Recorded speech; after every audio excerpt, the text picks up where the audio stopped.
This is Svein on the SRS channel back again, and today we're gonna have a look at Storm Collectibles Mortal Kombat Sheeva figure. And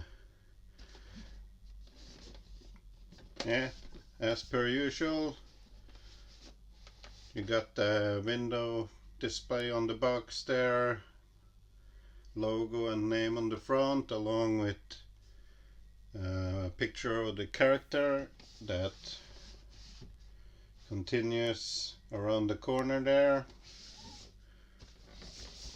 Got the picture of the figure on the other side, and you also get various product shots here, and there is also a bio if you want to read it. So then there is that, and yeah, not much to say about this particular box that hasn't been said about the boxes on all the previous figures, other than this. In my case, somebody got a different figure for the last figure in this line. Mine happened to be the Sheeva figure, and that's it. Storm Collectibles is either not going to make any more of these Mortal Kombat characters, or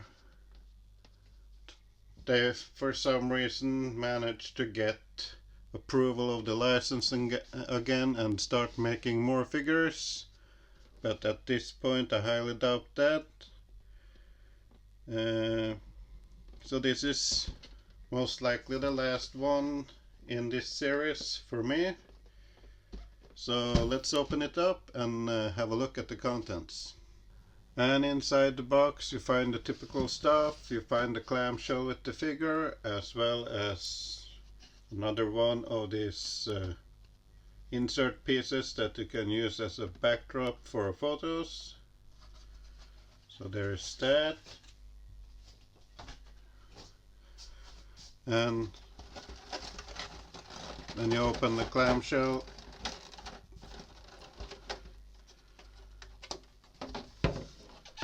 you find that the figure is covered with a sheet of plastic, and it is also laying inside in the clamshell on a piece of plastic. But we will go over the accessories first, or namely the hands. At this point, or with this character, you get let me see here, you get two pairs of these hands.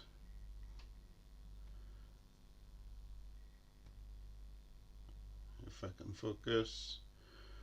Painted black fingernails and typical set of Shokan hands, 2 fingers and a thumb. You get these two, and you get these two, and these are all basically the same hand.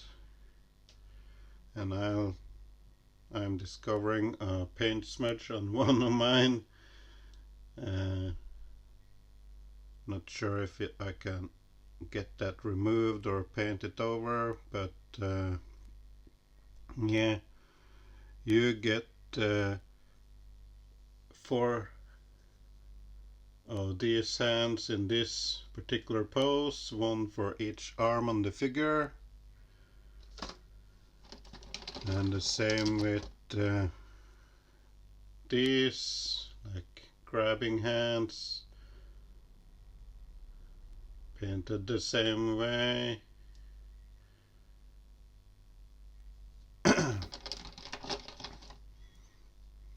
And I don't see any paint smudge or any of these, so yeah, you get a set of 4 of those. And again you get this karate chop hands kind of, I believe. You get a pair or 2 pairs of these.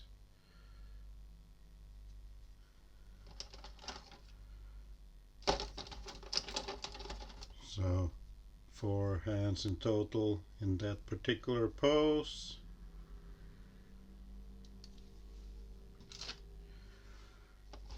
And last but not least, you get this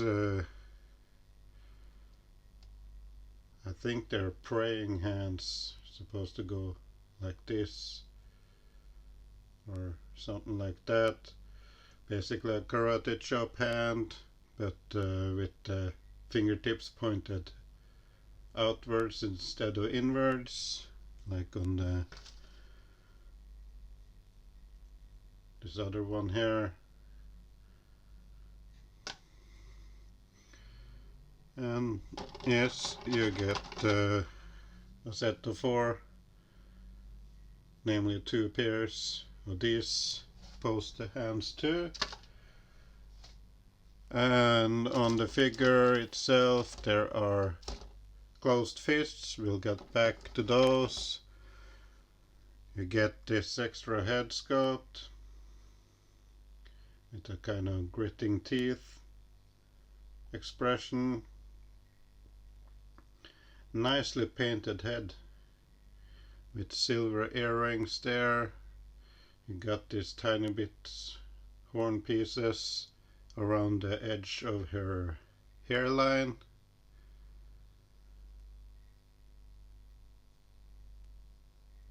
Here is a soft piece of plastic.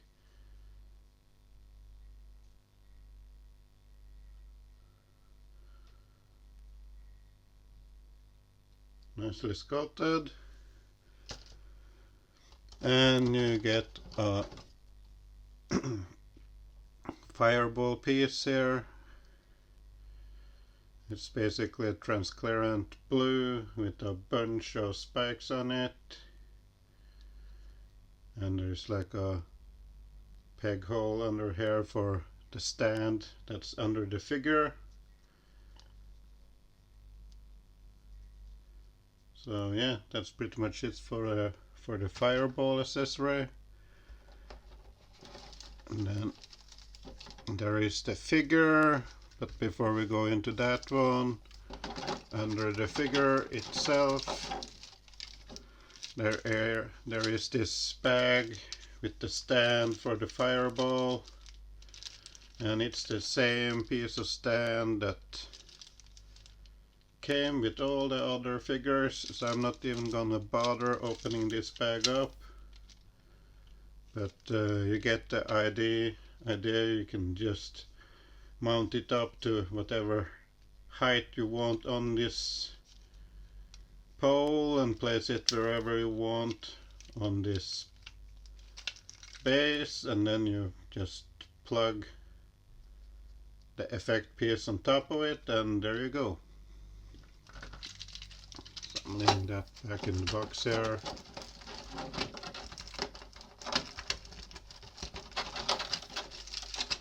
Like so, and there is that. So hold on and we'll have a look at the figure. And here we have the figure itself, our only female resident Shokan in this series. And yeah, it's a female figure with 4 arms, and that's just about it. Now, on the first prototype images people saw of this figure, her entire outfit was supposed to be one piece of tin, plastic or rubber outfit. And then they decided to change the outfit into just molding it straight onto the figure, which most people actually hated, because now when you turn the upper body you break the sculpt.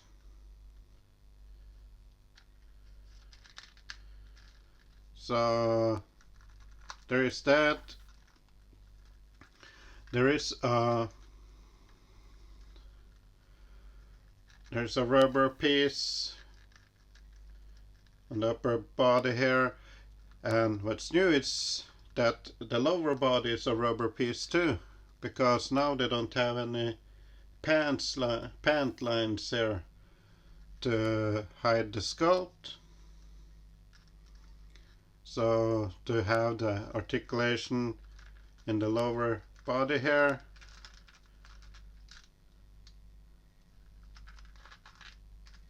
oh no, there is a cut here.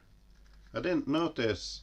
The upper part of the midsection of the body is actually hard plastic, but the hip piece is rubber, like on all the other figures. Belt is a floating piece.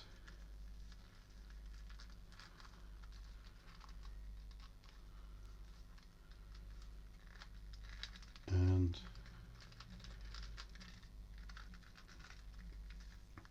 it kind of looks funny due to being mostly a naked figure in a swimsuit, but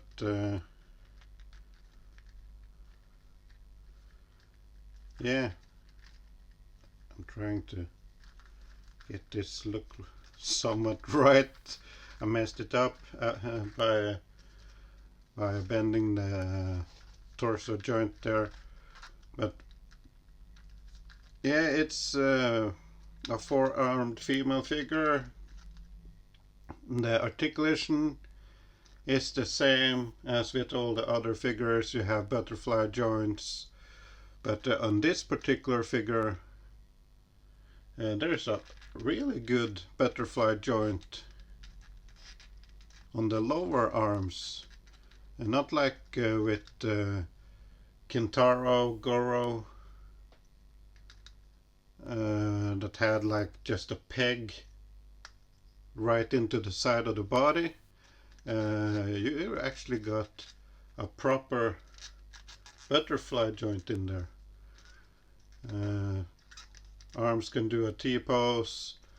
There is a bicep swivel. There's a double jointed elbow, which on this particular figure gets quite a bit of range. They usually just stop at about 90 degrees, and at that point I don't see the point of a double jointed elbow, but you get a really decent bend out of this particular elbows.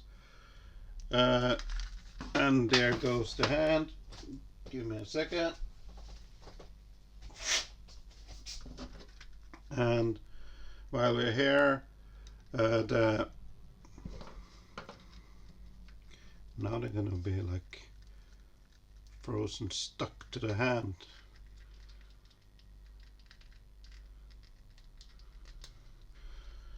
And these arm wrist guard pieces are floating pieces, like there usually are with these figures.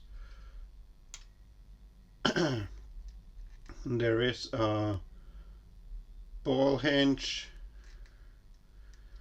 joint at all four wrists. Hands really come off easy on this one, but yeah. There's a long peg for the neck articulation on this figure, going from the head itself and down into the chest.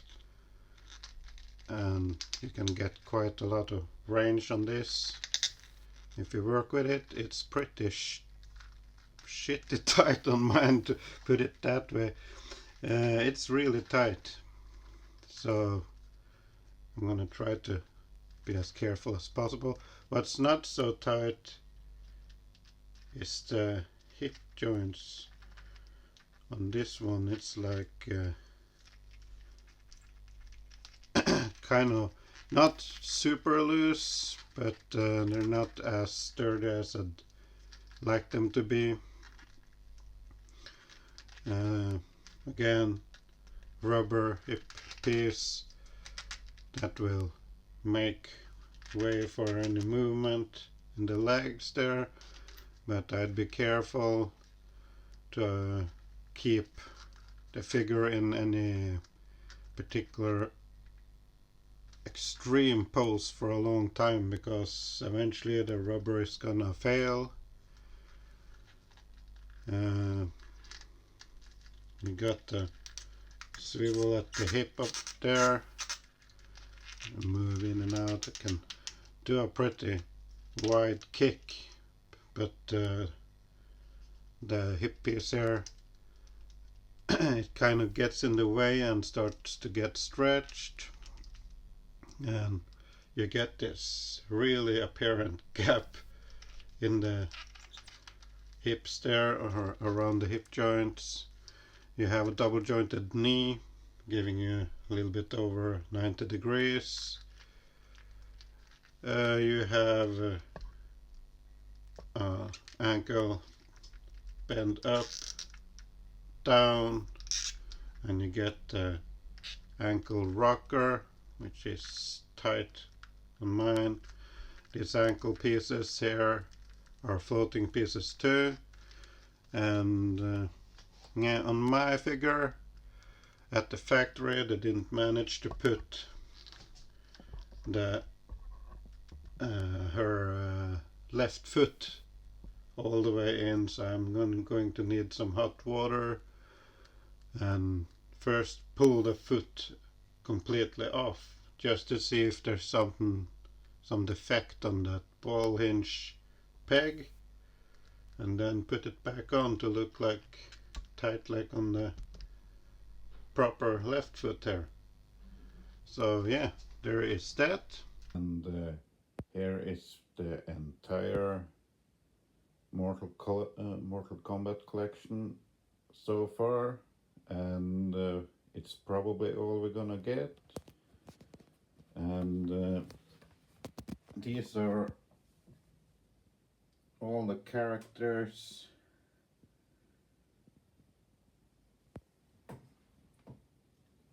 that I have gotten. It's mostly the regular versions. You see the normal sized characters here.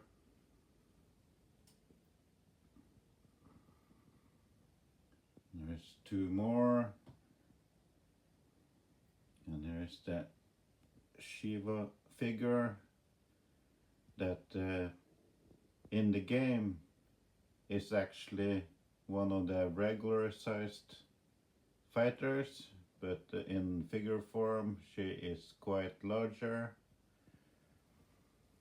Then you have the Mortal Kombat X Goro and Mortal Kombat 9 Shao Kahn, as well as the Mortal Kombat 11 classic skin for Scorpion there. And moving up, we have the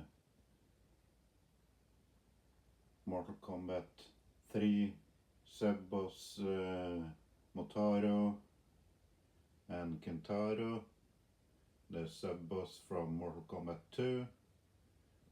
And we have Shao Kahn, that is the boss in Mortal Kombat 2 and 3, as well as Goro over here, that is the sub-boss from Mortal Kombat 1. And yeah, These are the Mortal Kombat characters we managed to get before Storm Collectibles kind of lost the license. They didn't lose it, but it was put on hold, and nobody are sure if they're ever going to get the license back. So there is that. And that was basically my review on this figure. And what you see is what you get with this figure. You get a stand for the fireball effect, you get the extra head sculpt, and you get 4 pairs or 4 sets of 2 additional pair of hands. Did that come out right? You get like 1 pose for each arm on the figure, so you have like 5 different posing options for each hand. And yeah, that's it. That's all you get with this figure. And it's a great looking figure, if you ask me. I'm just sad that it seems to be ending with this figure for this line when it comes to Storm Collectibles. They managed to tease, I think it was maybe 2-3 other figures that's supposed to come up next after this one. But at this point we probably won't be seeing those figures. So until further notice, it's bye-bye to this Mortal Kombat line from Storm, and hopefully they'll get the license back. If you like this video, please give it a thumbs up, and if you haven't already, please subscribe to the channel, and as always, go nuts in the comments, and I'll catch you on the next one, guys. Bye bye.